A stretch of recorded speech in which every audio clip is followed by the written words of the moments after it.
رات کے قیام کا اعتبار ہے سفر میں۔ چنانچہ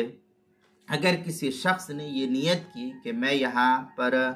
15 راتیں گزاروں گا، اور اس کی نیت یہ ہے کہ دن میں آس پاس مسافت سفر سے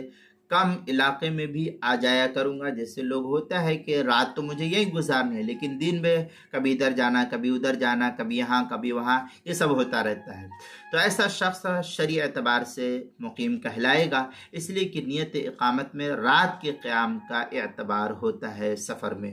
چنانچہ عالمگیریہ میں ہے وَلَوْ نَوَى الْإِقَامَةَ 15 يَوْمًا بِقَرْيَتَيْنِ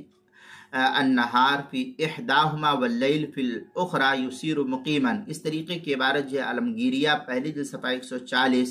بدائع الصنائع جو زکریا بک ڈپو دیوبند کا ہندی نسخہ اس کی پہلی جلد صفحہ 270، البحر الرائق جو زکریا بک ڈپو دیوبند کا ہندی نسخہ ہے اس کی دوسری جلد صفحہ 232، مجمع الانہر پہلی جلد صفحہ 162، ہدایہ پہلی جلد صفحہ 167، حلبی کبیری صفحہ 539، کتاب المسائل پہلی جلد صفحہ 561 پر اس کو نقل کیا گیا ہے۔